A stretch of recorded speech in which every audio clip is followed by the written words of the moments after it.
Good morning, everyone. Thank you so much for joining me today on my relatively new series, Connecting the Dots.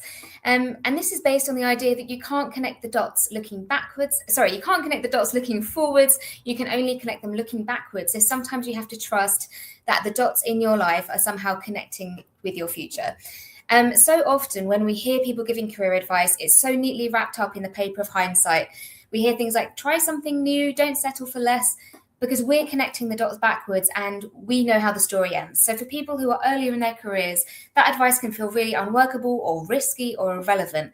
So in this series, I'm looking at the golden nuggets in pivotal career moments when perhaps this person thought everything had gone wrong or wasn't going to work out, or they made a mistake, because in those moments are the best life lessons. So today I have the wonderful Deepshikha Sehgal joining me from Sabre, and I'm really excited to have her here. Good morning, Deepshikha. Hi, Emily. Great to be here. Thanks for inviting me. Thanks so much for coming. And for our audience, please do drop us in a comment. Let us know where you're dialing in from. If you have any questions, we'll probably be able to answer them at the end. So, Deepshikha, could you just sort of introduce yourself, where you are now and what you're up to? Absolutely. So I am Deepshikha. I go by DS. I've been in travel and hospitality industry for over 2 decades now. And currently I lead all of non-air distribution business for Sabre for APAC, and I'm based out of Hong Kong. Amazing. I did feel a bit funny introducing you as Deepshikha because I do know you as DS.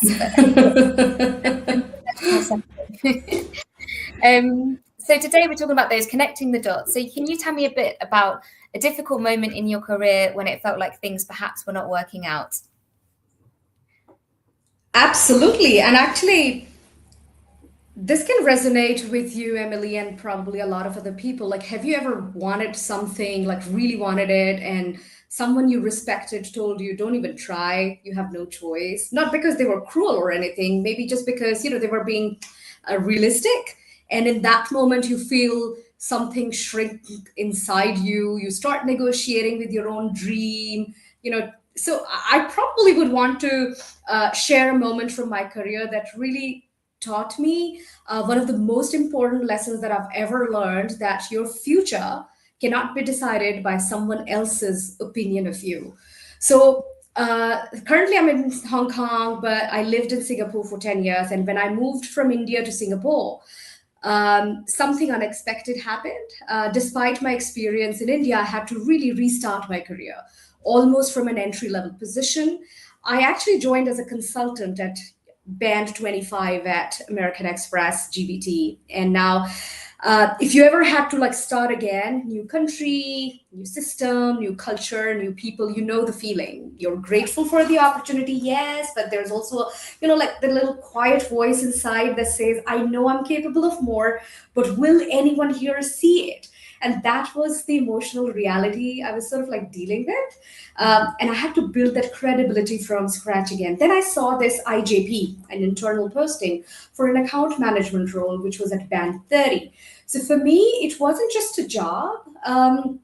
It felt like a door back into the version of myself I knew I was capable of becoming. So I did what many of us would do. I sought guidance. I spoke to my manager, and my manager discouraged me. He said something like this: there's already a lot of interest for this role from a lot of people in the company.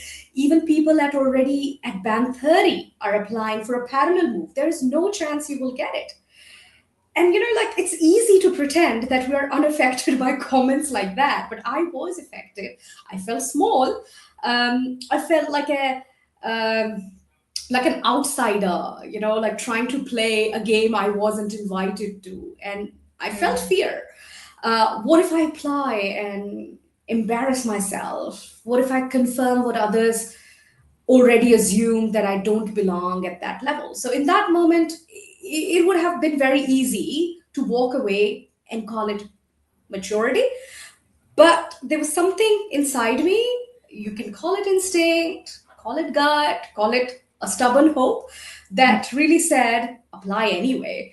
So it was not really arrogance or not entitlement, but from a quiet conviction that if I don't try, the answer is already no. And if I don't try, I wouldn't even know. So I applied. And here's, I guess, the important part, I didn't apply casually.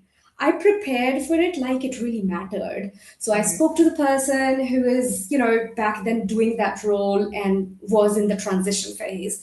I asked about the real KPIs. What does the day to day look like? What are the dynamics of the role? What does success truly require, etc. And because I think I didn't just want the title. I wanted to understand the responsibility that came with the role.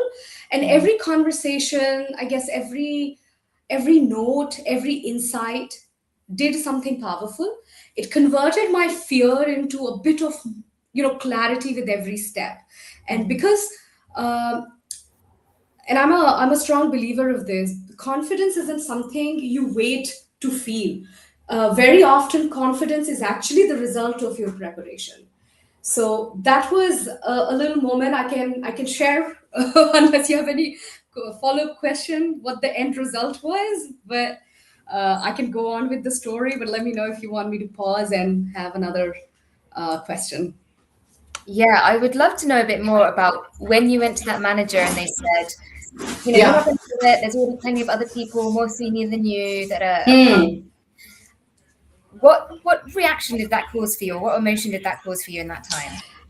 It was depressing. It was, I wouldn't say it was frustrating, but it was surely, it pulled me down.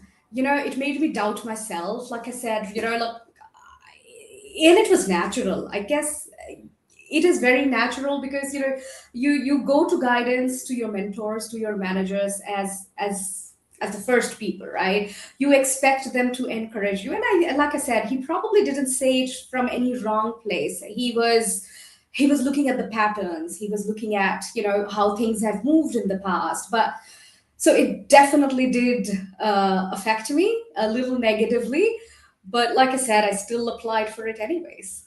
Mm. And at that moment when you applied, how did you feel about your future at that point before you knew what happened? Gray. Gray, because first I applied for it anyways, in spite of my manager telling me not to. So, I sort of, created little friction without really creating a friction, but there was. Secondly, if I didn't get it, I would look like a fool, because the manager would say, I already told you. Yeah. And secondly, maybe I'll lose my confidence, like, and did I do the right thing? And I probably will doubt myself, which is again very natural. So I think I wasn't really, I wasn't really hoping or that I would get it for sure. I knew there was a chance, but that chance was not for me to assume. That chance was for me to prepare for and put my best foot forward, which I Mm. did. Nice. I love that. So go on then, put us out of our misery. What happened after So that? I got a call from HR, and I clearly remember that day. So I picked it up with least enthusiasm, and I really, really, truly mean I picked up that call with absolutely least enthusiasm because I was prepared to hear the answer was no, and I would just get some feedback. But then, really something incredible happened, and I got the job. So not only did I move roles, I received what was considered a bit historical in Amex GBT's world. It was a double promotion. So from band 25 to a band 30, skipping the next level in between. So I mean, I could actually end the story here and make it sound like a movie, but that's not the real reason. I mean, it absolutely something, I would say, miraculous. And look, even if I hadn't got it, there was a lot of learning that came along the way. Al- and the biggest learning was about trusting myself, and no matter what you try for, preparing yourself for it, and putting your best foot forward, because absolutely not every effort that you make will have a positive outcome, but at least you got to be positive when it comes to trying for it. And I think that was a real lesson, regardless whether I got the job. Yes, I was lucky I got it, but hadn't I got it, probably I would have got it. I'd have to wait a little longer, maybe 6 months or a year for a next opportunity. But along the way, I learned a lot. Yeah, you're adding to your resources and your toolbox as you do those challenging things, basically. Absolutely. Nice. Absolutely. And is there anything that took you a while to learn about that moment? So maybe it took you 5 years or 10 years to be able to look back and say, actually, that moment taught me this thing that I didn't realize in the moment. It did. So, of course, I was much younger back then. And um, in that moment, because when I got it, I was probably a little bit arrogant, thinking, hey, you told me I wouldn't get it. I still got it. However, what it really taught me that people give advice from their perspective and not from your own potential. So my manager wasn't necessarily trying to hold me back. He was evaluating probability based on patterns he had seen in his career, in his roles.